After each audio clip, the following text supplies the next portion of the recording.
No MLB players come close to the fame of LeBron James and several NBA stars, and that's a problem for baseball. Photo by Andrew D. Bernstein, NBAE via Getty Images. It's been a long time coming, but it might be time to finally make it official. The NBA has surpassed MLB as America's second biggest sports league. That's the conclusion that rang out with Forbes' annual team valuations, which attempts to put a number on the dollar value of each team in the four major North American sports leagues. For the first time ever, the average NBA team's value came in above the average MLB team. For the first time ever, the average value of an NBA team, $1.9 billion, is worth more than the average value of an MLB team, $1.7 billion, according to Forbes. Darren Rovell, at Darren Rovell, April 11, 2019. As usual, the NFL reigned supreme while the NHL represented a somewhat distant fourth place. Kurt Bodenhauser, at K. Bodenhauser, April 11, 2019. Of course, MLB Commissioner Rob Manfred and the owners of the league's 30 teams probably aren't going to panic over this news. They are still very rich.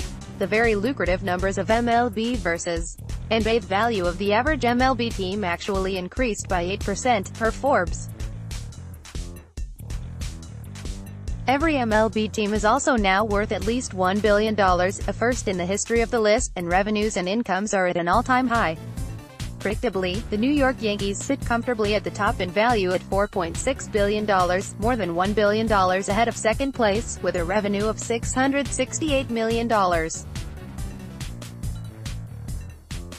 Los Angeles Dodgers, Boston Red Sox, Chicago Cubs and San Francisco Giants round out the top five, with every team topping $3 billion. On the NBA side, a New York team again tops the list, with the Knicks coming in at $4 billion.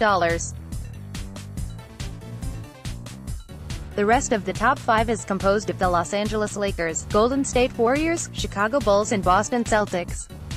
Essentially, it's good business to be the dominant sports team in New York, Los Angeles, Chicago, Boston and the Bay Area. Ranking last for MLB are the league's two teams in Florida, the 29th place Tampa Bay Rays and last place Miami Marlins. The NBA's bottom team is the Memphis Grizzlies. Despite that ignominious position, the team's owners can't exactly cry poor. All three teams top $1 billion in value with an annual revenue above $200 million. So business is still booming for MLB, and will likely continue to do so for some time. Then why are so many people ready to pronounce this sport as dying?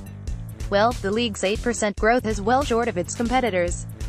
NBA teams averaged a whopping 13% growth, while the NFL, which is dealing with arguably even bigger long-term problems than MLB, spiked by 12%. What MLB is really dealing with is slowed growth compared to its competitors, and missed opportunities over the past several years. Why is MLB falling behind the NBA? To the league's credit, it got into the online streaming game well ahead of any other league and was rewarded with MLB.TV, a streaming service strong enough that a majority stake in its spin-off was sold to Disney for more than $2.5 billion. However, that's where the good news stops for MLB. Here are some of the biggest self-created problems facing the league. Video restrictions. This could be the big one. MLB has been infamously restrictive with its video highlights, to the point that tweets with GIFs of big plays are routinely taken down on social media. Just Wednesday, Baseball America, the preeminent outlet for minor league coverage, announced it had been forbidden from posting footage of prospects at minor league games. While doing this keeps MLB's rights holders happy, it also crushes the ability of the game to gain popularity with younger fans on social media, which is partially how the NBA has skyrocketed in recent years. Button-down culture. For more than a century, baseball players have abided by the code of professionalism to the absolute max. No bat flips to celebrate home runs, no openly admiring your handiwork unless you want to start a fight, just generally no expression of joy that could show up in another player. While baseball values its historic tradition more than any other sport, those traditions also frequently suppress personality in the game, especially among players of color. As individual star power and personality drive the NBA's popularity, it's worth wondering where MLB would be if its players were encouraged to look like they were having more fun while playing the game.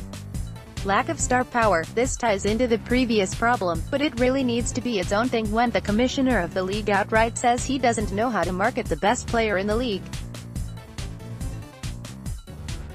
We might be watching the greatest player in the history of baseball in Mike Trout right now, and yet he didn't even rank in ESPN's list of the world's 100 most famous athletes.